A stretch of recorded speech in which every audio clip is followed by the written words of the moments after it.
Hello, ladies and gentlemen. Welcome to another episode of Play the Tape. I am your host, Derek J. Fields. Full disclaimer: we are not licensed or certified clinical therapists, social workers, or drug and alcohol counselors. I do and I will have them on future shows and past shows.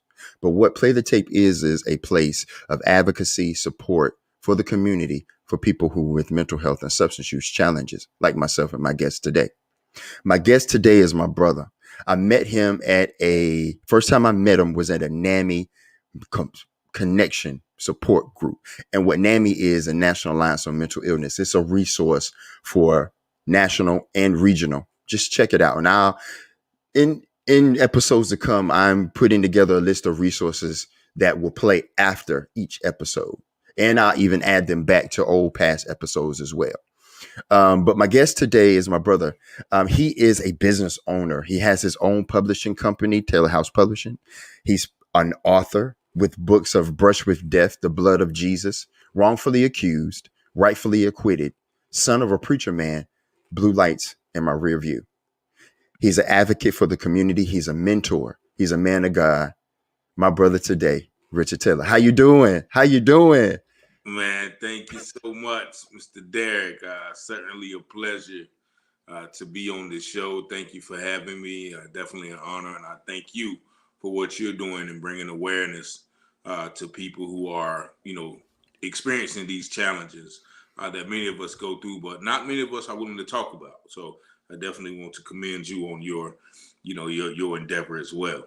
I thank you. It's a God. I give honor and glory to God. I just do. That's just who I am, and Jesus Christ. That's just where I'm at.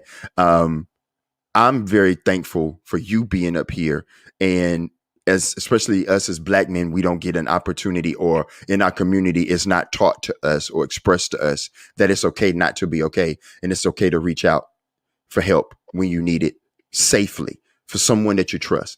And I thank you for doing this as well with everything that you got going on in your life. So blessings to you and yours. But without further ado, Richard Taylor, your floor is yours. Okay. Well, a little, about my upbringing. I always start, where it all started. I was born in Goldsboro, North Carolina. I was the last of three children, two older sisters. So, as people say, I was the baby, quote unquote. And my mother and father, I grew up in the prototypical household. I had two parents. They're actually still married today. They're going on 50 years in July.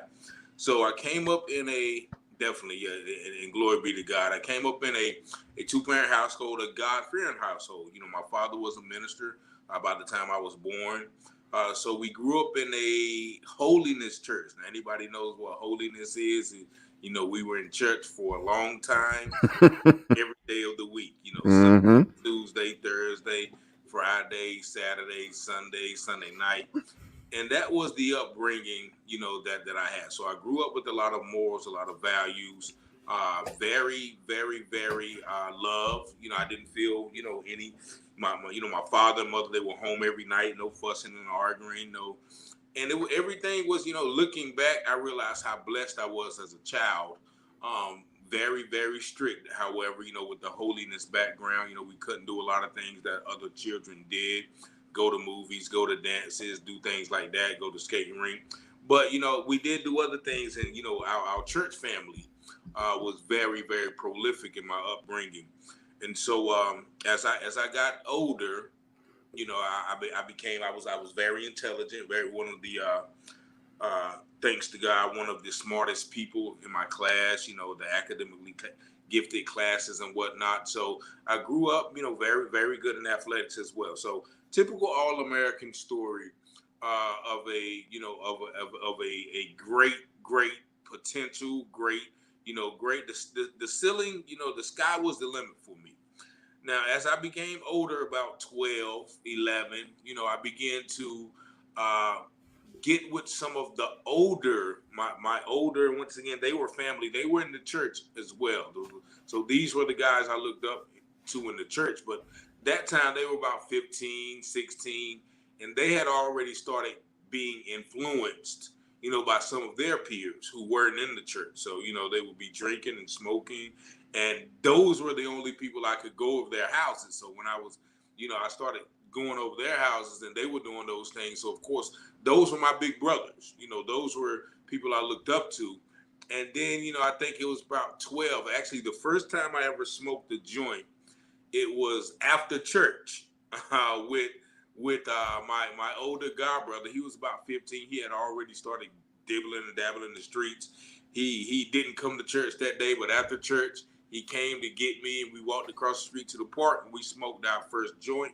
Well, I smoked it was my first joint, and I was like, I was really, it was it made me feel very, very good. Like I was laughing, I was giggling, and that, and I knew that was something that I was going to do again. And the Mm-hmm. same thing with beer. About the same summer, we got with him and some other friends, and we went and got some Silver Thunders. I never forget it. Silver Thunders from the corner store. It was about six guys. Each one of us had one, and when I drunk that, and it tasted nasty, and I didn't like it, but after a while, I liked the feeling that it gave me. So that started out as my foray into substance and alcohol abuse. Now, mind you, once again, I was 12 years old. I was still going to the boys' club, still playing sports. But what I found out around that age, a lot of the children in my neighborhood, which was a middle class neighborhood, started smoking weed and getting drunk, and it got to a point, by the time we got in high school, that every day before school, we would either get drunk or high. We would go ahead. No, it was because it was a to do. It was an event to do. Right. Because you're still good guy, good child, good student. There really isn't any trauma there just yet growing up. So it was just an event. It was a something to do. It was hanging out, being cool, I like the feeling, right? So far. Yeah, that's what it basically was. It was trying to be cool. Like the older guys were doing it. A lot of the kids who didn't come from my background, they were doing it, and so I started, hanging with them, and that became a common bond, like a bonding point throughout without all the students. So you smoke. Okay, we smoking every day Yep. at lunch, Mm-hmm. at and once again, it became. I always tell people we started doing it before everything we did. Like if we was on the basketball team, me and my guy who smoked on the basketball team, we would go get high and drunk before the basketball games or the football games, or if there's a dance, we get high, we go to the dance, or if there's a movie or we're meeting some girls, it had to be. It started out as an enhancement. Now, Mm-hmm. and around about that time, 15 or 16, I always give credit, to the musical climate or the social climate doing that. Now, this was in the early to mid 90s. So this was the onset of gangster rap, or, groups like Snoop Dogg, Mobb Deep, Jay-Z, even Biggie Smalls, Tupac, where, they started to present this lifestyle through Mm-hmm. rap videos. They started to present it and make it seem like, yeah, this is what you need to be doing. This is what the cool guys do. We smoke weed, we sell drugs, we tote guns, we have sex with a lot of women. And we're So successful. yeah. We're successful. We got a lot of money. So Right. how else do you do that but sell drugs? Now, mind you, I'm from a two-parent home. I don't want for anything. But what I find myself doing is I started seeing some of my counterparts coming to high school with pockets full of money, weed, selling weed, and they're grown. They have freedom, they have independence. I said, okay, I want that. So I started mingling with them. I started learning the game. And by the time I was like 16 or 17, I was out on the block, selling crack with everybody else. Now, mind you, it was sort of a breaking point, because of course my parents didn't know at the beginning when, I would start coming home and my mother would ask, why are your eyes so red? Why are your eyes so red? And then I would just go to my room. But, she would smell it and things like that. Then I started to get in trouble with the law about 16 or 17, little resisting arrest, possession of marijuana. So there was like this thing like, hey, what are you doing? We went through that point, whereas I realized that I always tell people too, I realized that I couldn't get any more whoopings. Like I was too big for whippings. And so, it there wasn't any more, it wasn't nothing I was scared of anymore. So Right. yeah, I'm grown and I tell everybody too, this is another thing. When I was 17, I lost my virginity. And so after I did that, no one could tell me nothing. I was a man now. I was a man. I had got me some. I know how to sell drugs. I got me about $500 or $600 in my pocket. And so um that's really got me into the quote unquote street life. And when I was 18, of course, we had a rule in my house where you had to go to college.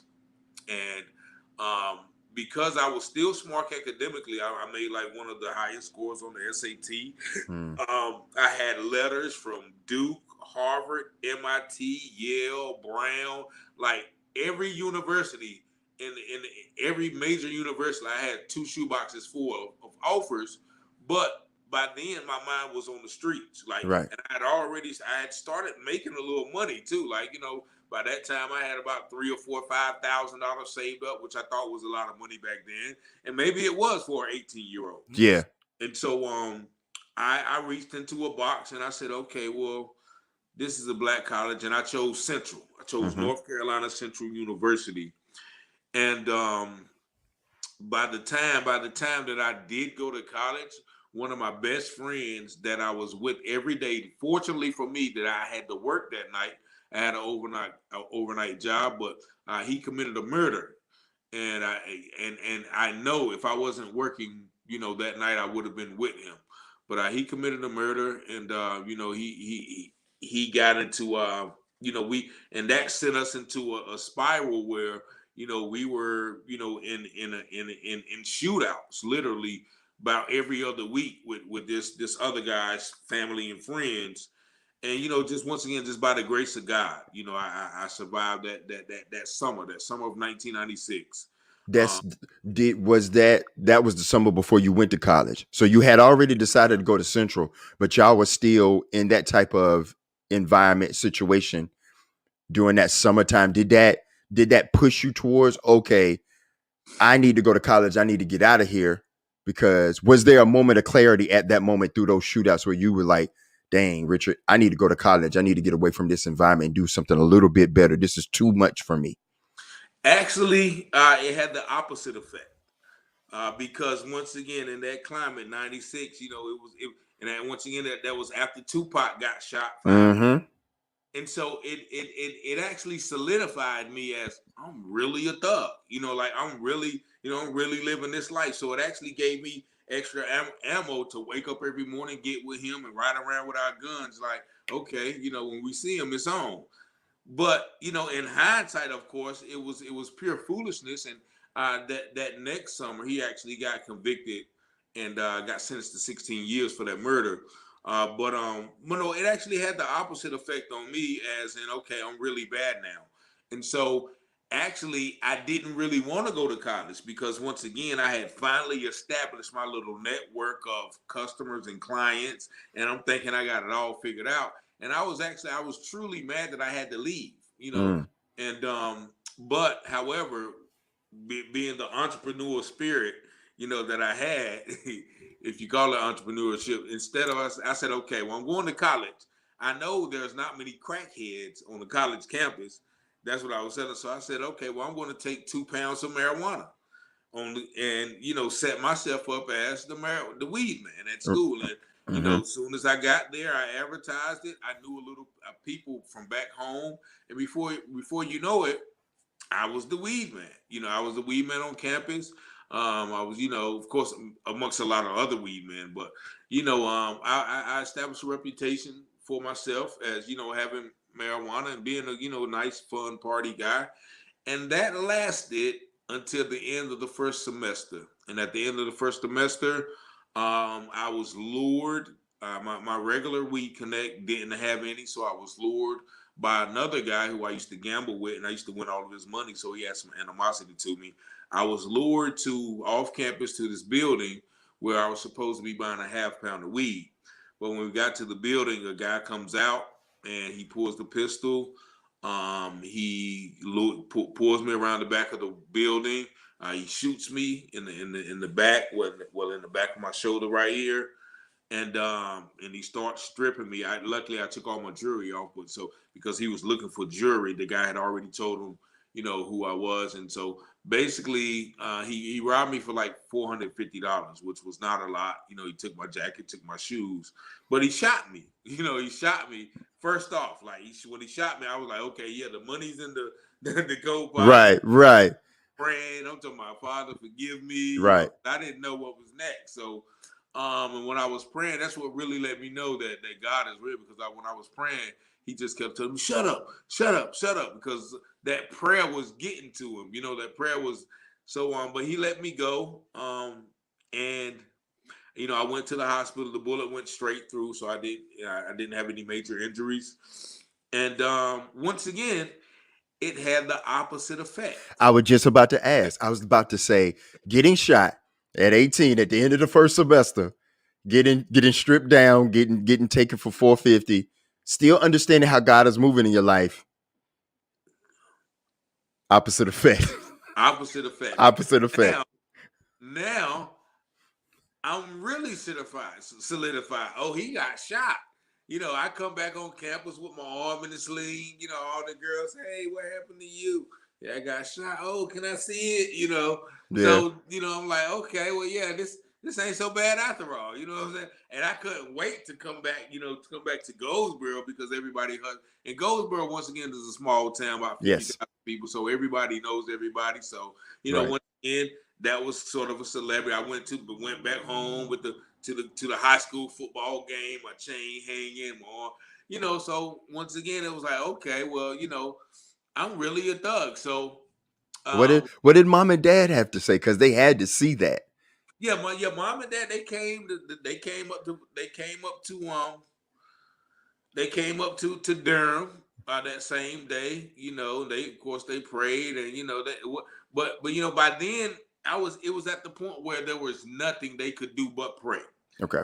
Because there was no talking to me. All the talking had been done, and that so they literally had my back in every turn. But they realized, okay, I would have to learn for myself. And at the end of that semester, of course, I was going to class then. But when the next semester started, I stopped going to class. I was just drinking and smoking all day, gambling in my dorm. I just really turned. I was like, okay, well, now I'm not. I'm not going to class anymore. This is not for me anyway because I just wanted to be a hustler. And so by the end of that summer, just 1 year, when my grades come back, I'm at home. My parents, they get my grades, and they're like, "What? You're not, what are you? You're not going back, Thank you. I didn't want to go back." So um, then imagine now I'm 19. I'm just hanging around Goldsboro. I ended up just getting into to a lot of stuff. I got about 3 DWIs. I got 2 robbery charges. One robbery charge stemmed from a car game. I was arrested. They locked me up with about $150,000 bond, and I sat in there for about 2 months until they dropped it to 10,000, which my parents was able to get me out. And when they got me out, I just still start hanging around the neighborhood again. That charge eventually got dropped. The guy, it really was a lie, but the guy didn't come to court. And then I messed around and got another common law robbery charge trying to rob a pizza man. And I was just going down a spiral until at the age of 21 on my third DWI, Mm-hmm. they finally gave me a year in prison. Now, with that year in prison, I mean, when the judge gave me that, I went back to that jail cell and just laid on the bed and cried. I was like, Lord, a year. And so then a older guy came to my bunk. He was like, "What's wrong?" I was like, "Man, I got a year." He said, "You got a year?" And of course, that's probably nothing to him, right? You know what I'm saying? Yeah. And so he said, "Well, a year for what?" I got DWI. He said, "DWI? Oh, that's the old law. That's a misdemeanor. So if they gave you a year, you really only got 6 months. And if you do good with good time, you'll be out in 4 months." And I said, "Huh?" So That was God working then too. yes. You see what I'm saying? So Yeah. Wow. Okay. That was good. I just be when I hear people's stories and their testimonies, I listen for the because we all have them that time where we look back and be like, man, God was intervening then. He boy was a lawyer. oh yeah, yeah. And so I started doing that 3 months, but also I had a hit and run as Mm-hmm. well. Now that was a felony. And when I went to court for that, I was still in prison. And so my lawyer said, "Hey, well, you got this right here. They're only going to give you 4 months. If you accept this 4 months, you already, you got 2 months left on this sentence.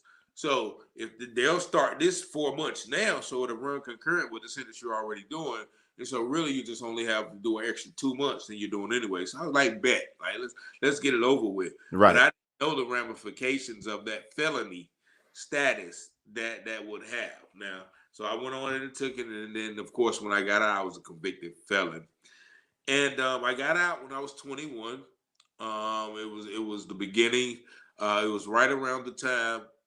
It was 2 months before Y2K. So the Y2K scare everybody. Oh, the world's going to end, and this, and that, and the other, and everybody's anticipating. And that was the party time for me. So for about the next 2 years, once again, I stayed around Goldsboro, and by this time, I started using cocaine regularly. I first used cocaine when I was 18. When I was really, starting to get money in Goldsboro, I used it recreationally. And then when I came home from college and during that time before I went to prison and after I got to prison, I would use it recreationally. I would be around gambling, just drinking, going to different liquor houses. I don't know what y'all call them in Greenville, but those are ABC. ABC. not the liquor houses, like where you Oh. body house and they Oh. got liquor and you Liquor buy. house. Yeah. Yeah, okay, yeah. Some people call them shot houses or Shot whatever. houses. Yeah. But mm-hmm. Yeah, so I would just be around, just literally getting into nothing until one night. And this was like 2002 when I was at a liquor house and a shootout happened, right? And during the shootout, I knew the people, they weren't shooting at me, but just so many bullets were flying. I ducked behind the car and I could literally hear the bullets. Phew, phew, phew, phew, like passing by my ear. And I'm like, I went home that night and I said, I gotta get out of here.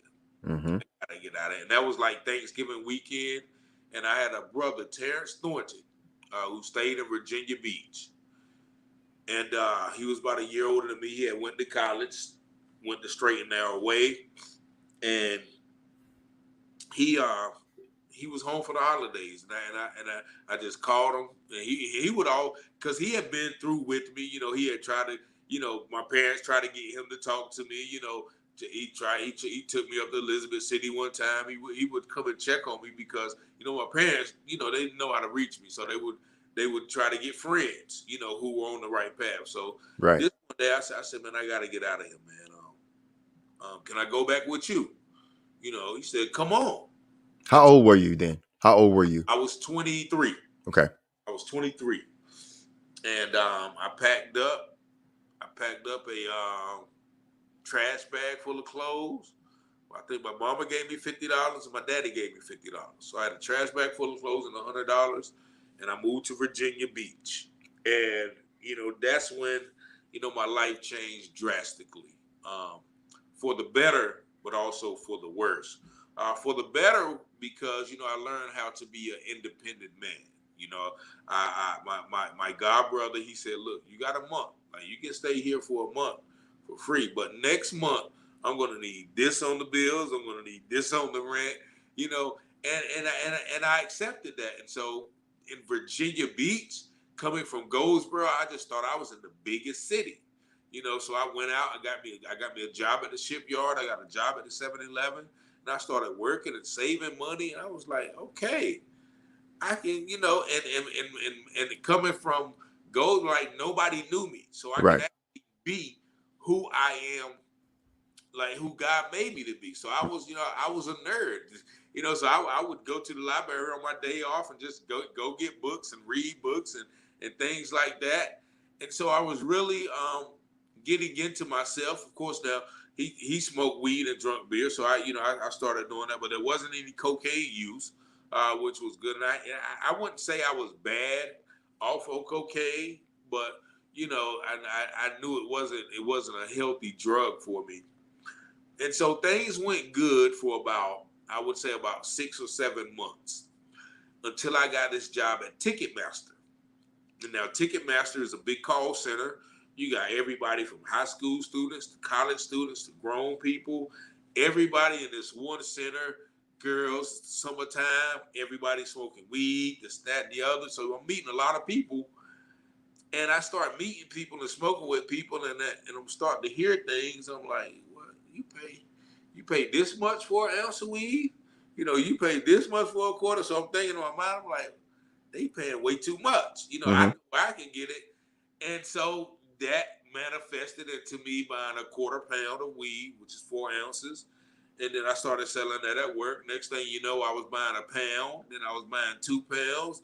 The next thing you know, I was the weed man at the job and in my neighborhood. So that cycle continue just like how you was on your first semester at college on campus. Exactly, right? You know what I'm saying? And I once again, the devil once again had a setup, right? Mm-hmm. And so by that, now I quit the job. I'm making so much money selling weed. Why am I getting up for this job every morning? I got customers who calling me, from morning to night. So I'm selling weed. My godbrother say, look, I just don't have nobody come to the house. I'm cool. Because once again he smoked and stuff, and he worked for the Boy Scouts, and his brother was a major hustler back home, so he understood. So he didn't. And plus, by that, and then I told him, I said, look, don't worry about it. I pay all the bills. I started making that much money. It's just to make him feel comfortable about it, you know. Mm-hmm. Um, so that went on. I met some local cats. Started rolling dice with them. Started getting into the local scene, going to clubs, and then one of my customers introduced me to a customer who wanted to buy some weed, but he also was a cocaine dealer. Like he was one of the a big time cocaine dealer. So he wanted to buy weed first. And then so when he started buying weed, he started talking about, I sell coke. I said, oh yeah. And I said, okay. So I started buying a little bit of coke to use from him, right? And during that, I started developing a habit, but also he was like, shoot, man, you keep buying these grams, you should go ahead and get you a quarter or half an ounce. And Yep. start Yep. flipping. And what do you know? I said, well, you right, because that way I can get my high and sell it. And so when I'm selling my weed, I'm telling my weed customers, look, I got some powder now. I got powder now. And they like, okay. Next thing you know it, everybody wants powder. People still want the weed, but weed is, as they say, slow money. Powder is fast money. And so it got to a point where once again I started buying an ounce or two or three of powder, 4 ounces, and next thing you know, I'm like, forget that weed. I got now I'm just the coke man. Right. And now, being that I had so much of it, I would use every day, or I would try not to use every day, but it got to the point where, in the hindsight, I realized, okay, yeah, I was addicted, but I'm using, okay, well, I got girls coming over, they getting high, I'm selling it, I'm getting high with like people who buy it, might buy it from me. Hey, you want to do a line with me? So I'm doing their coke, but that just gets me going because when they go home, I'm still jonesing for us. But I Right. got the big bag. So the next thing you know, the next day I say, okay, I'm not using any coke. But somebody calls me for it, and I have to open up this big bag, and it's right in front of me, and I might make the first 3 or 4 sales without using it. But it's it's only so much time that you can open up that bag, and it's smelling good, and you're foaming at the mouth, and sooner or later, and I hit it, and then the cycle starts all over again. In which I would be up for 3 or 4 days because I had it. It didn't never go away. I didn't, and then I would say, okay, well I'm about to go to sleep. Then my phone will ring. Somebody who won't coke, might be a girl leaving. She'll come over. We'll get high. We'll have sex, and that started that constant cycle, and that led me to a point where it got so bad. Traffic was getting so bad at the house that my god brother, he actually, he moved out. He moved with his girlfriend, which I understood because Mm-hmm. by that time things had gotten in the hand. I started having dice games at the house, having people coming to the house. So he realized, okay, well, nah, and he realized, okay, he couldn't control it neither.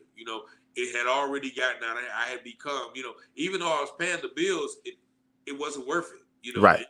The trauma, the girls bamming on the window, the arguments with the females because I'm high and drunk and I haven't been to sleep for 3 days and I'm cussing them out and they want some more coke and I'm like, no, you can't get no more. Get out, leave. And I had a couple of run-ins with the law, domestic disputes.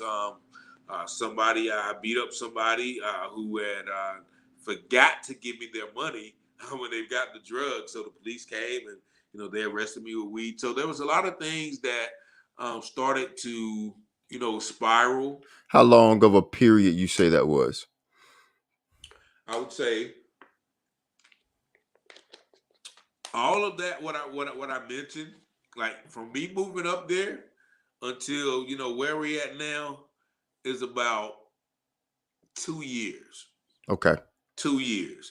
By 2 years time, my god brother had moved out. I had started running with these guys, and it got to a point where, as the people I was running with, they was getting kind of grimy. They were starting to rob each other and stuff. So I said, okay, I got to move.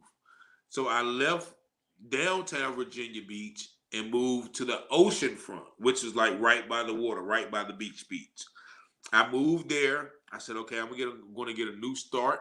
Of course, I still had all my customers, and I sat, and I got a 1 bedroom apartment at the beach, and I maintained that for about 3 months. Like I said, I was. I'm not going to talk to nobody. I'm not going to call none of these old guys or was some of my old new friends or whatever because once they were leeches too. Some of them got high. Mm-hmm. They didn't want to be around me. Some of them liked me because I gambled and I would lose money because I didn't care because I was making so much money. So the money I would lose was a lot to them, but it wasn't nothing to me.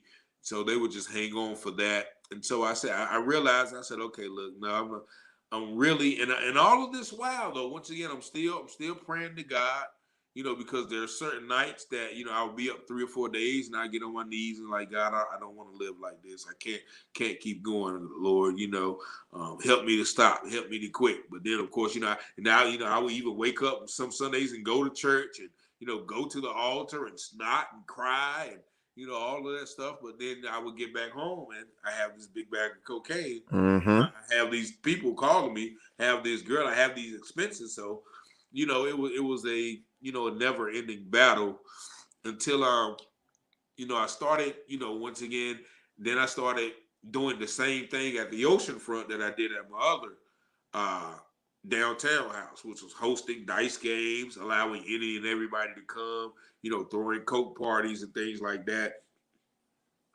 And that just morphed into um my apartment getting broken into twice for probably from somebody I know, and just once again just a lot of traffic. Um, the people I used a fellow user to put the apartment in his name. So when the apartment kept getting broke into, they realized okay he's not staying there. So I had to move from there. Now this time, and that lasted about a year. Mm-hmm. This time I moved right around the corner to these nice condos, and I said, okay, this time I am going to straighten up. Like I'm going to straighten up now. I'm gonna do something else. And at this point, what I did was I said I'm going to real estate school because one of my customers was a a older white lady. She was a real estate broker, and when she would come and buy her cocaine, she would tell me, "You should do real estate. You'll be good at real estate. And you'll make a lot of money with this." Well, she was talking about the cocaine, and that's it. Once again, that's how that. That's the trap. Yep. It's crazy. I'm trying to get out the game, and she Yep. let me know bring this to the real estate game, like it's. And so I'm just totally confused. And so I said, okay, well, I take the real estate course. This I would say this is the end of this is probably the end of the third year, the second year. I take the real estate course, um, and I apply for the license, but they denied me because I was a felon. Um, and So I had to go before the board, had to go a bunch of hearings, but they finally gave me those. They finally gave me the license, the real estate license. So at that point in time, I had moved a cousin up with me from Goldsboro because he was kind of going through the same thing I was going through. I let him stay with me. I'm showing him, look, okay, this is what I'm doing, but I'm trying to get out, bro. But I would give him little drugs to sell. I would let him buy some weed, and he could sell the weed. And it got to a point where he still wanted to get high too, and I did too. But there's certain days that I didn't. Then I can blame him all I want to, but I still held the card. So he Mm-hmm. was getting high, and then I was like, okay, forget it, let's get high. And it was just a never-ending cycle until one day, I I. I just felt like it wasn't a good fit, and I kind of said some things to him, and he kind of left that same day. And but we're cool now because I think we both realized that that wasn't a good position for both of us to be in.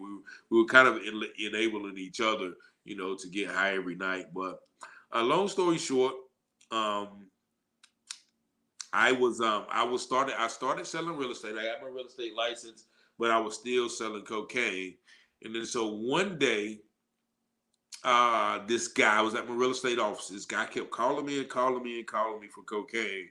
And I'm like, this guy's calling me too much. So I was like, okay, I'm gonna come see you when I get off. Come see you when I get off. And so that night, that day when I got off, I went home and changed clothes, got the amount of cocaine the guy said he wanted. And when I got there, I got in the car, I pulled out my scale, and I was about to lay the cocaine on the scale, and then the guy pulled out a gun. The guy pulled out a gun, and when I seen the gun, it was just everything in slow motion, right? Mm-hmm. Ah, man. So I instantly reached for my door handle of my car to try to get out, but he grabbed me and he starts hitting me with the gun. Right, hit me in the face with the gun, and then he stopped. And then so I tried to get out again. He hit me in the face with the gun again and stopped. So after the second time he stopped, I got out. It's just like, okay, he just gave up. And so I got out of the car. He took the car and drove off. And of course, I had to report my car stolen. They found the car, a while, about 2 or 3 days later. And that was really the point where I said, okay, Enough is enough. I got to get out. No, I said enough was enough, but once again, it wasn't enough because Right. about a week later, I had a dice game at my house, and the guy I normally shoot with this guy, but he brought another guy who's always with him as well, but he never shoots. So we were shooting, and I won the money from the guy, and the guy walked out the house, and then the guy he was with, he was like, "Hey, hold up, man, let me get a drink. I'll take that drink." So I went back and fixed him a drink. And then when he turned around, he pulled out a gun on me, and he was like, "Give it up." So by this time, though, he's in my house. I'm closer to the door, so I just run out the door, and he was like, "Don't run, don't run. I'm gonna shoot you." So I kind of ran out the house, and he ran out my door and got in the car with the other guy, and they drove off. And that's when I really said, "Okay, I can't, I So can't. Uh-huh. we got 20 minutes, and I want to get to your. That was the point where you had to sit down with yourself, take a look inside, and be like, okay, Richard, there's got to be something better. I have survived a lot of situations that I'm not supposed to survive. When did the recovery, when did a change, a significant change uh, had to occur? Okay, so yeah, we're gonna fast forward. So that change happened. I started working, started doing some things. But I still had a drug habit. So I What, think how old were you when at that point? this was about 28, Okay. about 20. So from 28 to 30, I was working at this telemarketing company. I was doing good. But once again, every night I would go home and buy cocaine. I wasn't selling cocaine, but so I was making about $1,000, $1,300 a week. But by the next week, I would probably have $200 because every night I wasn't selling it, but all of that selling and all of that, it had developed a habit. I Mm-hmm. developed a habit. So long story short, I lost that job. My child's mother at the time was pregnant, and the only way I knew how to get money that fast was to embark back on my drug dealing again. So it was 2008. I think I was about 30, and my daughter was going to be one about 5 months. 5 months. So Mm-hmm. long story short, to keep, because I know we went out of time. I got back in the game, and I knew when I did it, I was signing almost a death warrant. And so 6 months later, when my daughter was 3 months, I was at a hotel and with a female acquaintance, and she knew I had money and drugs on me, and she pulled out a gun and she shot me 3 times at close range while I was holding my 3-month-old daughter. Ooh. And now that that was the really, because now mind you, once again, God had His hand on me because I was able to walk out the hospital Amen. that next day. But that's when I said, okay, I'm moving back to North Carolina. I'm getting back in the church, um, and and I am going to figure out how and why that this little kid who loved drums and loved church and loved poetry, how did I get to this point where I almost get me and my daughter killed? And so that was the beginning of my transformation, and that's what started me like literally to writing, my first book, which was Brushes with Death, the Blood of Jesus. Um, and I was home praying. I got back into the church. I was home praying, and I was reading the Bible, and I heard something say "right," and so I was looking at the scripture. So I never forget. I was in John 14, Mm-hmm. and so I started writing the scriptures, like translating what I got from those scriptures. And then I heard something clear as day say, no, write your life. And so that's when I got on the computer and I started writing in third person. And that's how Brushes with Death, the Blood of Jesus, came about, because I had so many brushes with death that I knew that it was only God who had could Intervene. those things. So that Yeah. that was That no, go ahead. I'm sorry. no. You go ahead. Um, like we had talked about off air and on air for a little bit. We're going to next time you come, because I want to have you back, because there's a lot of stuff that needs to be told in your testimony. I just wanted to get to that recovery part first, because your origin and your backstory has a lot of meat to it, and we still got a lot of meat left when it comes to your writing, the Uh, different books you have. You got 6 books that we're going to take a deep dive into all of them next time you come back on. And we're going to take a deep dive into how you had to transform your life because you knew where God wanted you to be. You were learning and you had to make a change for better for you, not only for yourself, but for your family.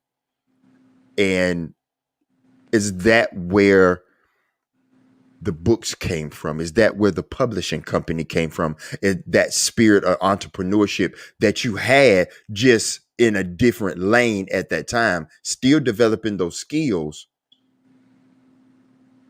now being a mentor? Because don't you have an engagement to do after this with some Yeah, yeah, youth? yeah. We got a community rally for gun violence, which once again I've been a victim of gun violence myself, and so I realize now that in hindsight, that everything that I went through, that God took me through, was so I can minister unto someone else, whether it's in the prison, like I speak at the prison system. So whether it's in the prison, whether it's with these young guys, whether it's people dealing with substance abuse, whether it's mental health, whether it's homelessness, whether it's financial problems, whether it's health problems. I've had a stroke and a brain aneurysm. We ain't get to that yet.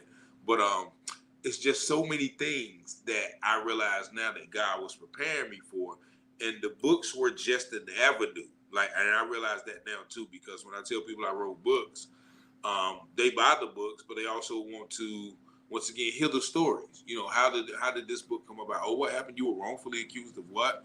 But that also gives me an avenue to witness as well. I recently became ordained in October of last year. So, as an ordained minister, a lot of people, and I've learned, like when I go to the prison, like people want to know that you've been through some things, that you Yes, relate to where they are. absolutely. I think that's why God allowed me to go through all of those things, and keep me, first of all, and keep me. Mm-hmm. He knew that one day that he had equipped me with those gifts of writing, with those gifts of speaking, with those gifts of, relating to others, that I will be able to, you know, portray or relate those experiences to others and help them either avoid those experiences or help guide people out of those experiences or help people after they have already been out of those experiences. So I try to get it on all levels. Like I do the kids right now, I do the guys in prison, and I help guys coming out of prison. So um, I always ask, well, I'm trying to always ask, it's a question that I'm trying to incorporate, because I get it too when I speak, when I go do H&Is, or go to the detention center, or if I go to church or wherever people want me to speak. I always get the question of, was it was it worth it? Are you grateful? Do you regret? And I'm like, yes, all of it. I do have regrets. It is worth it. And I am thankful I like because, yeah. And I want to ask you that. And you kind of answered it, but are you grateful? Are you thankful? And are there regrets that the path God had to take you to get you to be the Richard Taylor in front of us today? Nah, and I wouldn't take anything, now because I see the benefits of people, seeing the transformation first of all, but also being a light to others. Like I get calls all the time, so helping people. People know that I have a passion, but also people know I've experienced. Like people who their child is in jail about a court case, and they know I've been through something. Well, is this right? Well, could you talk to him? Or my lawyer is not doing it. So those are the things that allows me to say, yes, Lord. I know why you took me through it. But there's one thing, but then there's also that, and once again, I don't have any regrets, but there also is a what if. Like, what if I would have went to Harvard Right. or Duke? What if I'd have just stayed on the straight and narrow and, just went down that path? I don't think I would want that life. To be honest, like, I would take my life now Yeah. rather than that hypothetical what if life. Yeah. Because I don't know. Like I don't think I would trade it. Even though now, like, I'm not where I want to be. I know God is still taking me places, and He's Right.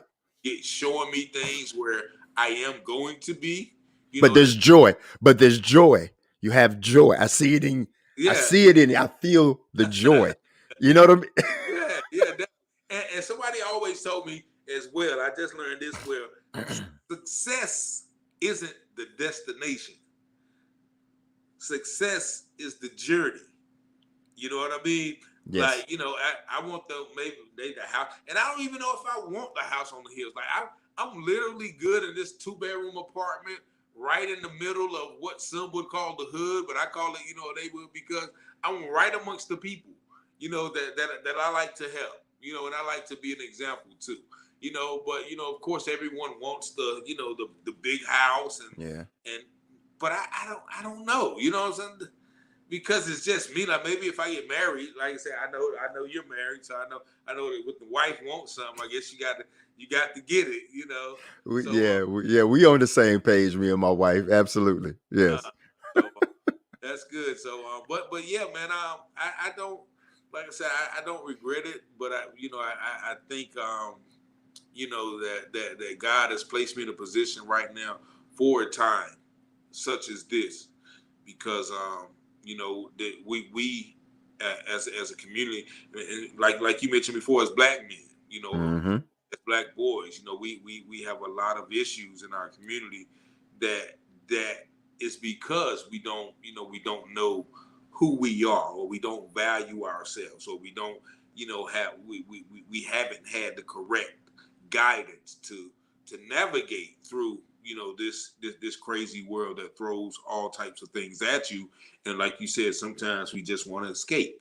We just want to do those things that are familiar instead of facing this harsh reality. So I want to continue to be that light and that inspiration for people.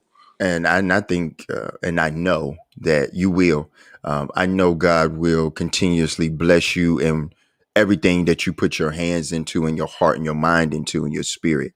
Um, we got like 4 minutes left. Where can people find you, your books, your publishing company?